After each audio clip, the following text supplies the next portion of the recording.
Welcome to the Branding Highway podcast, where local businesses meet the community and share their unique stories. Let's hit the road with your host and voice of the podcast, Mike Sedita. Welcome to the Branding Highway. I'm your host, Mike Sedita, and today we have the pleasure of being joined by Dr. Rabiana. He is the owner, doctor, occupier, practitioner at AgeX Clinics. They have two locations, one in Apollo Beach and one in Bradenton. And Al, how you doing today? I'm doing well. Thank you for inviting me. Oh, so glad to have you on. I know you and I have kind of worked together in the community here in Apollo Beach already. I know some of the great things you guys do, but we're gonna kind of bring it full circle and let the audience hear what you have going on and try to bring some new folks into the clinic and so you guys can help them with their needs. So with that being said, start off by just telling us, give us kind of a summary of what is AgeX Clinics. What do you guys do? Well, AgeX Clinics is actually a new brand name we given to our division of longevity and regenerative care. It's mainly focused on prevention and treatment, implementation, and optimization of health for people who wants to make a difference in their own life. So essentially, we help people to empowering their own health journey and taking care of themselves with multiple approaches, from diagnostics to implementation, treatments, and follow-up, club memberships, all type of different approaches to improve overall health and focus on living longer and living healthier. Okay, so AgeX Clinics is like the fountain of youth. Like you're a modern day Ponce de Leon here. We're trying to keep people healthy and have a longer, more vivacious life as they go longer into their retirement or old age, if you will. If I come in there, okay, so first thing we're going to do, walk me through. I'm 53. I'm a man most of the time. Are you going to walk me through the door and you're going to do some diagnostic on me? You're going to do like blood work and kind of check like how I'm feeling. Am I feeling groggy? Am I sleepy? You're going to get like that diagnostic on me. And then from what I'm understanding, what you guys will do is there's no one cookie cutter approach to how you tackle a particular patient. It's all very customized. Very, very customized, very personalized. I do believe in customization and personalization of health. And most of our health system is based on general population data, which is okay for, maybe some of the diseases that we are trying to prevent and treat, but it do not make extra benefits for most of the people.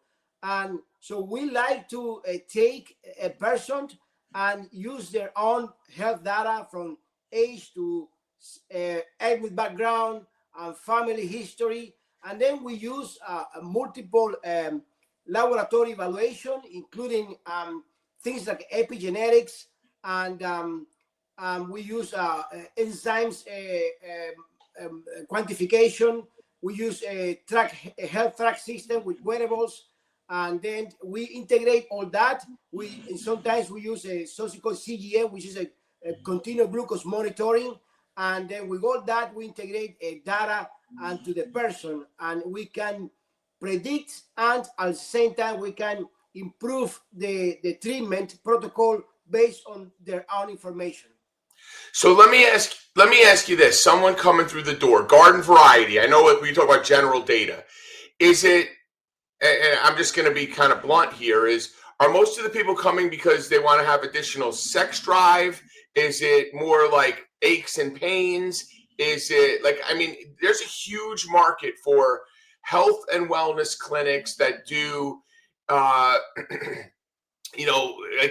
really like the fountain of youth, like for men, give us our vitality back. And because 50 is the new 25 at this point, with the advances in modern medicine. Correct. Are people generally, is it more like skin and aesthetic type stuff, or you guys don't really handle that? We have adopted a philosophy that learned from other people in the field, And essentially, we are looking at three main things. And we said if you really want to live longer or look younger, you have to have three good things.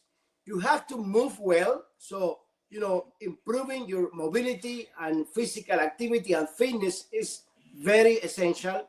You have to think good. I mean, you need to improve your cognitive and sharpness, at the same time, hopefully prevent cognitive decline. Okay, and then ultimately, but not less important, you have to look well.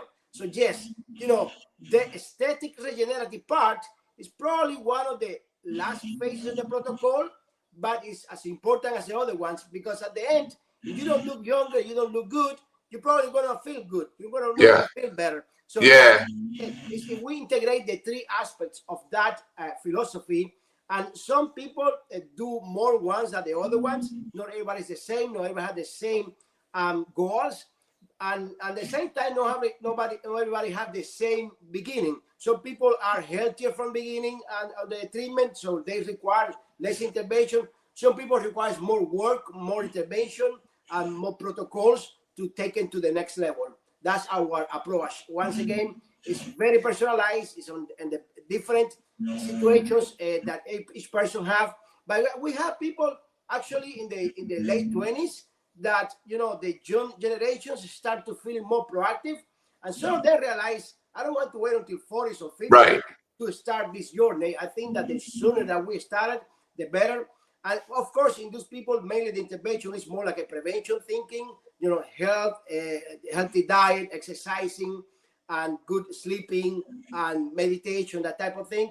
Right. And then later on, then we probably add some what we call genoprotectors or senolytics, which are just more like a supplements and medications that we use to help our protocols to improve these outcomes.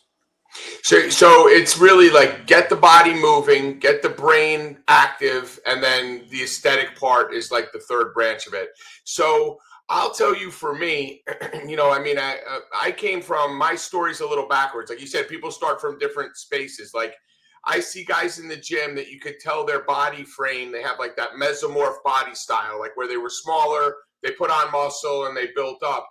Mm-hmm. I'm the opposite. So I was really heavy and I lost a lot of weight and then built muscle. So my body composition is different than a lot of other people I see in the gym. That stuff, I think, if you put in the effort, you can work on that stuff. The stuff that scares me the most is the cognitive stuff, because the effects of brain deterioration, I read all these things about like what's reversible, what's not reversible, what type of supplementation can be included, things like NAD and things like that are supposed to help with your, not only the body feeling better, but helping with your cognitive state, your emotion, and all those different things. And then I've even seen like perimenopausal women get like that brain fog where hormone replacement therapy really stimulates them, not just the physical side of it, but the mental side of it too, where they clear that brain fog. Absolutely. Yeah. So the brain side of it is the scariest part. Yeah. Hormones are our main drivers. I mean, when I sometimes talk to my patients to explain to them, and I mention them, do you want to feel it the same that you used to feel when you were 20 or 30? And most of them say, yes, of course. Of course. Well, let me tell you, the big difference between you now, you are 50 or 60, and you before when you were 20s or 30 is hormones. If we can drive your hormones back to the youth level, you're going to feel better. You're going to feel probably like you used to do. They are just, oh my God, I want that. So hormones is a very essential part of all our treatments. And I think most of the people who practice, some type of wellness and health optimization, hormones is usually, the main thing that we can act on, because we know that based on scientific data, that hormones have most of the regulations of our functions, cell functions, including, the capacity to stay younger and to feel better over the years. Right. The latest on longevity medicine is not just about putting more years to your life, but it's really to put more life to your years. Yeah. So what we want to do, and it's not just extend your lifespan, but what we call your health span, which is probably more important. We want to be able to compress that time of chronic diseases that we all gonna have at some point. Some people have one, two, some people unfortunately have more than that. But we want to compress it to maybe the last few years of your life, hopefully less than 5 years of your life that you're going to suffer from those chronic diseases. And the rest of the time, you're going to enjoy a very healthy, productive life that you still can go around and do whatever you like to enjoy. Part of that is, of course, sexuality. We have a very deep questionnaire about sexuality, and we want people to understand how important is intimacy and sexuality part of this journey to make you feel better and complete, person. We also, use about community. Community living is very important. We know by, studying the so-called blue zones that a community living is one of the most important aspects that distinguish those places from the rest of the world, when people easily live up to 90s and 100 years old in those areas. So we want to people understand that it's not just about diet and exercising. There is many aspects that you actually can do to improve your life. And at the end, also, we're talking about improve humanity life, because at the end, if everybody is able to do a little bit for themselves, it's actually improving humanity life. Yeah, I mean, like improving your life, but improving it through like an active lifestyle. I mean, that's why people retire to Florida from Minnesota and New York, because it's cold and miserable up there, and they're trapped. Whereas here, we don't do that, so people stay on the couch watching TV the whole day. Right. It's about getting active, I mean, as you say, we are in a state that we're blessed. We can fish 20, every year round. We can go around and walk and run in the parks. We have a lot of open spaces that we can enjoy. So yeah, it's about that. It's about improving, your quality of life and extending and giving you a good, healthy life, mobility, good joints, and good mental health, and you can improve your overall health. For people who like exercising and gym, we actually do a test called indirect calorimetry, which is the best test to really measure your basic metabolic rate, your VO2 max, which is the capacity of your body to extract the maximum oxygen and use it in your muscles. Because at the end, muscles is the main metabolic regulator of your body. So if you put muscle mass, like you did, you said, then you change your body, and now your body is able to use a lot of fats, not just carbohydrates. Use a lot of fats and trim your body and make you. I mean, and we know that people who put muscle mass, they're actually putting ages in their life. They live longer. We know that. Yeah, so you bring up a great point. I am going to definitely replay this podcast for my wife, because this is the conversation her and I have regularly. She's always been a runner. She's got a very lean body. She's thin. She's, and I keep saying to her, look, putting on muscle mass will go much further. Now, your cardiovascular health is important. We get all that part of it. But putting that muscle mass on will combat the burning of the fat. It'll do it more. Correct. It'll give you better muscle tone. And every time, I always say, unless you're trying to drastically lose weight doing fasted cardio, you lose as much not as much muscle mass. I'm not scientific like that, but you're losing muscle mass within the fat burning that you're doing when you just do straight, like, fasted cardio. So explaining to her, when you are 5'9", 117 pounds, you don't need to do fasted cardio. You're not trying to lose weight. So I finally got her over right across the street, up the street from you guys at Crunch, to where she is now working with a trainer who is guiding her in the proper protein intake. I mean, she was always good at the nutrition part of it, but trying to add muscle mass on top of it. Absolutely. This is the joke I always loved, because I used to be a big fat guy. So it was always like, working out and getting involved in it. Me too. Right. So people would say to me, they'd say, 5 pounds of muscle weighs more than 5 pounds of fat. And I would say, no, 5 pounds is 5 pounds. It's the composition of the muscle versus the fat. It's just dense muscle, versus sloppy fat tissue, but it's still 5 pounds. So you can put on that muscle mass. It's just how your body composition is, which I love. This stuff I could dive into all day long, and now I've got ammo from a doctor to win my argument with my wife. It's a bonus on this podcast. No, listen, there is no question about in the last, I would say 10, 15 years, the changes in mind that, yes, aerobic and cardio is very good. We recommended about 150 to 200 minutes a week of any type of aerobic or cardio exercise for losing and maintaining weight, okay? But when you achieve your weight, yes, you do need to build up muscles. And muscles, if you build up muscles, you are actually improving your metabolism, you are reducing insulin resistance, and you are cutting something called the fat toxic syndrome. That's people like me that still building up a little of tummy. That's the problem, because that visceral fat that we know, it makes you sick. It creates any other problems with your metabolism, like a fatty liver, pre-diabetes, diabetes, metabolic syndrome, and heart disease ultimately. So yes, putting muscle is the best. That visceral fat, right, if I understand it correctly, is it's almost sitting, it's not just like subcutaneous fat that sits on your body, it's actually surrounding your organs. So if you don't eliminate, by creating that muscle mass, you're eliminating that visceral fat, and it's almost freeing up your organs to function more fluidly, right? Yeah, it's actually around your organs, around you, all your visceral organs, and in your abdominal area, and it produces something called cytokines or adipokines, which most of them are not good. They have pro-inflammatory effect, and they are directly responsible for all the changes that obesity produces besides the fat itself. So we used to think of obesity as mainly a problem with intake and expenditure of energy. Now we understand that obesity is a multifactorial disease, many factors. Some of them we can change it, some of them we might not.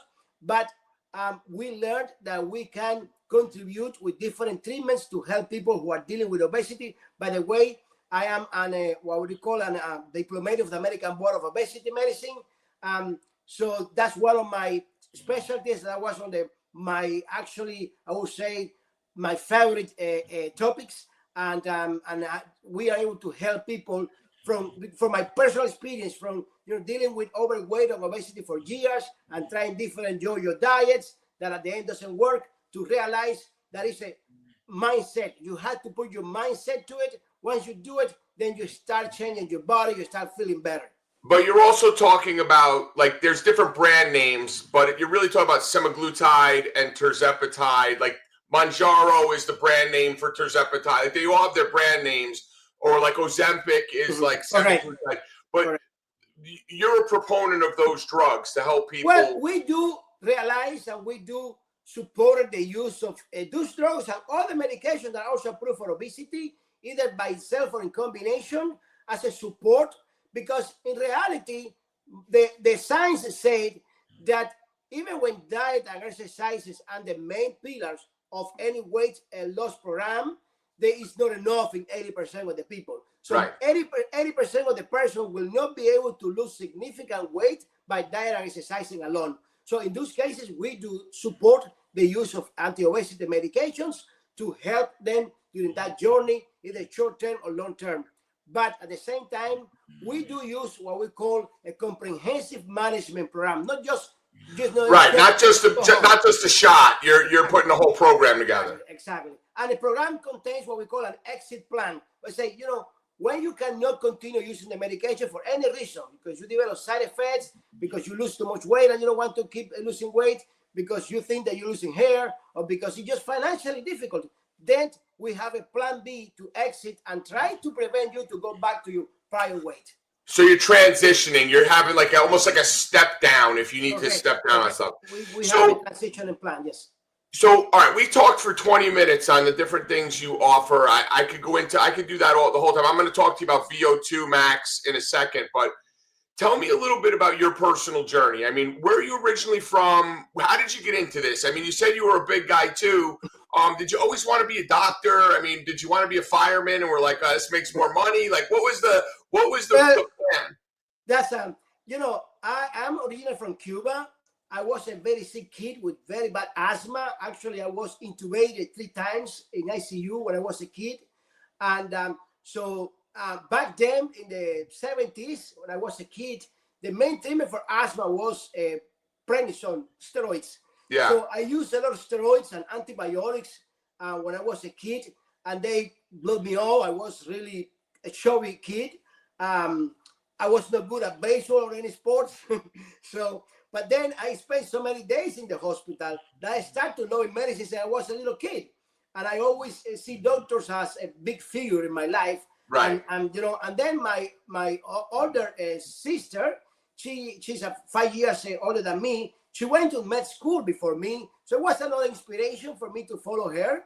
And then when I graduated in medical school in Cuba, unfortunately, I had some political issues with the government there. So you're not the only one. Yeah, I know. I decided to run away, so I did. I went to Mexico, stayed in Mexico for a year, and then come here to America after that. And then I came in 1992. I was lucky to find a group of people that immediately helped me to start studying for my boards. Also, I was not completely oblivious to English. I knew some English from my medical career where I learned, and then I was able to use it. And by 1994, I already have passed my board exams. And then I stayed 5 years doing what we call general practitioner back in Miami. And after that, I went to Puerto Rico to complete a 3 years residency program in internal medicine. I am board certified in internal medicine. And I have been practicing medicine since then here in the area, initially at Lakeland, then in Brandon area and Sun City area. But anyways, after years doing internal medicine, primary care physician in this region, I realized that something is going on. You know, you keep doing the same. It's like everybody say about the concept of insanity. You expect a different outcome, but you keep doing the same.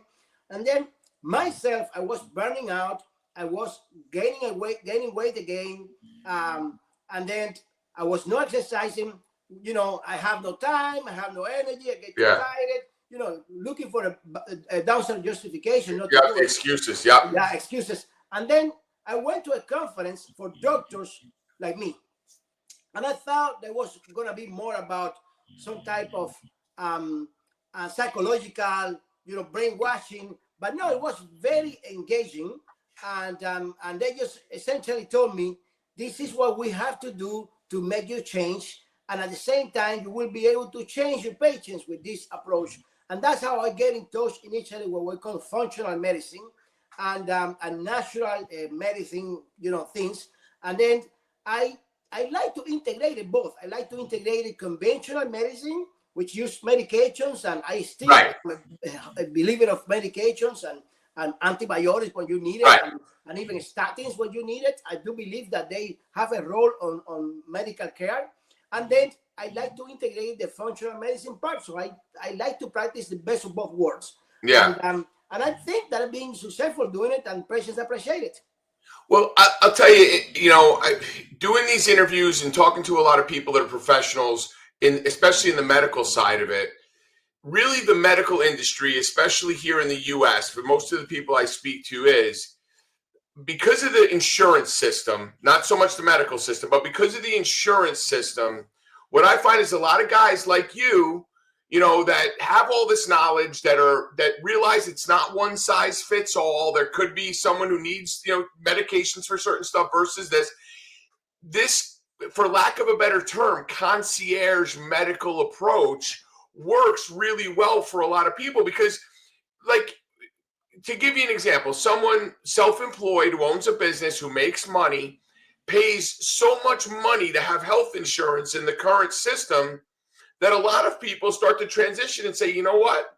I'm not going to have health insurance. I'm just going to have some catastrophe insurance if, God forbid, I have a heart attack and I have to be hospitalized or have a bad accident. That's a good way to do it. right? And then for all the stuff I want or need, I am going to see a doctor and customize my health and wellness around those programs. So let me ask you a question. So, you have this very diverse background, this experience of traveling and going through all this stuff. I could do a whole other episode on just being in Cuba and understanding that, because the one thing you said and all that really blows my mind is I think of like a show, like, it's going to sound stupid, but like a show like Grey's Anatomy or ER, where they have all these medical terms, and you now have to, all these medical terms in Spanish, but now speaking broken English coming here, you have to now learn all these ridiculous terms in the English version of them to be able to, I'm assuming, to be able to pass your boards. That, out of all the stuff you said, blows my mind more than anything else. But I digress to say that if I asked you, pinpoint for me one of the biggest misconceptions you get, like people that come into the office, whether they think Ozempic is a miracle drug, or hormone replacement therapy cures all, or what's the biggest thing where you're really educating a patient when they come in the door and really have to kind of have like a little call to Jesus, like, no, this isn't what you think it is, this is what it really does, type of deal? Yeah, I think there is two things that we face it more often during consultations. And yesterday I have one case, by the way, that actually bothers me, because I say it shouldn't be like that. Number one is, aging is natural and there's nothing that we can do about it. So that's one of the things that I always said. Well, the getting age and chronological age is natural. We're all gonna have it, hopefully. Okay, the longer that we live, the better for us. But the changes that come with aging are not mandatory. We don't have to accept all of them. And not just now, but for years, we've been, I think, fighting the changes that come with aging. And because if not, then women will never dye their hair. And they do, and I support it. You don't like to have gray hair, go ahead and do what you want to do. Yeah. Right? And then at the same time, I do support people who decide to have some type of facelift or botox plastic surgery.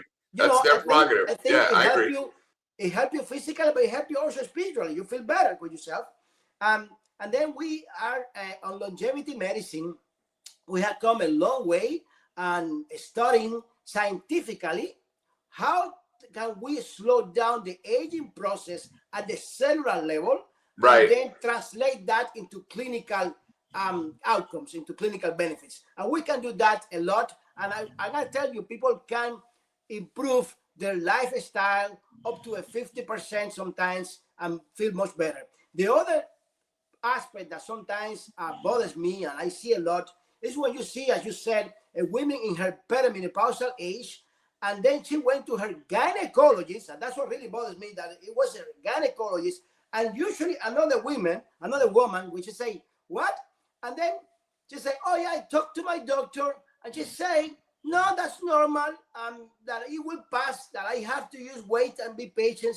I said, what? To be patient for 3-5 years suffering the symptoms? Why? We have choices now. So these are the two big myths that I found in clinical practice that I always try to explain to patients, that is not true, and that there is a lot that we can do about it. So one more patient related question, then I want to move on. But if I said to you, like, garden variety patient, are you mostly seeing women? Are you mostly seeing men? What kind of age range? Is it that female 40 to 55? Is that your main patient? Well, I would say 3-to-1, pretty much that's our ratio. Okay. But, males, we are a little bit more, and I would say, unpreoccupied for that. Most of the males, they believe it's not important and they don't care. And as far as pride. It's a little bit of pride, I think. They Sunday football and with beer, they are happy. But so women are a little bit more proactive. They try to be more healthy, more looking younger, and so they are more engaged in this type of practice. And but at the same time, it usually happens that we start with the women, and then they are able to Husband convince the comes in. husband and bring it over, and then they enroll too in the program. So that the age group, most 50s. I would say 50s is the most common age when we start to worry about aging, about honestly about dying. Our own mortality, our mortality kicks in. Before that, we think that we are invincible and nothing gonna happen to us. But as I say, I'm seeing already, some young people in their late 20s already bringing the topic because they see, some advertising that we have in the lobby or area, and they ask, hey, I want to know about this that you said about, and then you say, yeah, we can start as early as possible. Honestly, I'm trying to convince my kids to start some training programs from now. Don't wait until they are 40s or 50s because it might not be late. It's never late, but the sooner the better. It's funny is it's amazing how like the stigmatism changes off of certain stuff, because I remember, it's vaguely remember, so I'm going to probably botch the story a little bit, but probably about 25 years ago, I remember Sylvester Stallone, because Sylvester Stallone, you look at him, he's in his late 70s now, but even back then he was in his 40s, like he was still older, and he was just shredded, like, like Rocky 3, Rocky 4, like that time frame. And I remember him at one point, I think, getting caught in an airport with like human growth hormone. And he was interviewed after this whole thing had went down. And he basically said to the person, like, look, we as a medical society have found the fountain of youth. It's in this form. This is what it is. It'll help us live longer, healthier, happier lives long into old age than we ever did before. And and then he was like shunned. It was like, oh my God, this is terrible. All this stuff. But now it's 2025 and every other commercial on TV is a weight loss drug or some hormone replacement therapy. And we've embraced it. And you see people like I'm Gen X. I'm in that early 70s. I'm 53. I'm in that window. And my whole generation of adults are like child adults. We're all kind of older, but still have that youthful mentality. Like I look at pictures of my dad when he was my age, and he looked like he was 100. Like, it's a different thing now. So one of the things I always like to do, especially with professionals, you got a bunch of degrees, you're obviously a really smart guy, and you do all this work. When you're not in the clinic or in one of your 2 clinics, which we'll get into in a second, what do you like to do for fun? Do you do family time? Do you like to go out on the boat? Do you like to fly a kite? What do you do for fun? Well, for me, the most important thing is doing things that I can do with my family, especially with my wife. And many years ago, a bunch of guys invited me to golf, and they told me about all the good things about golfing. And nothing against it, but I say, I want to take time away from my family, my kids. I don't want. I want to find something that I can do with them. So we start bowling, and I love bowling. Okay. Bowling is a more family-oriented thing, and you can really learn and get better and better. So I pretty much, think that it's about the same with golf, that people want to get better and better. With bowling, you can do the same. You can get better and better and enjoy it more. And well, what's your average? What's your bowling average? Well, I would say 220, 230. That's good. I had a couple of 280s. That's really good. Yeah, where do you bowl? Do you bowl over in Riverview? I know. I used to bowl in that one. It's been kind of not new, but been there for maybe 10, 15 years. I used to go to the Brandon one. On I think it's Oakfield. Oakfield on Oakfield. Okay. And then also we went to the one in Brandon, but close to 60, to State Road 60. Okay. But I used to be on the league on Wednesdays, but since I opened the second office, it's been really headache for me. Running to office by yourself is tough. I have no time. So now on weekends, what I like to do is either fishing from my community that we live. We have a little dock, and we like to fish it from there. And sometimes bowling. I just started to get into a pickleball. I think it's a great way to make friends and to stay active. Yeah, pickleball is like a cult. Like you see it like over on Mira Bay. They got those pickleball courts over there. I mean, everybody's playing pickleball. All right, so as we start to wrap this up, I want to take the one takeaway. Like I know what I'm taking away from our conversation here, but what's the one thing you want listeners and viewers to see and hear that they just need to come to Ajax clinics? Well, I would say more than anything that everybody should be worried about their own health. And when I started my practice right here in Mirabay Plaza, that was my first office there, a small office that we installed. Our first motto that we choose, it was like this: your health, my commitment.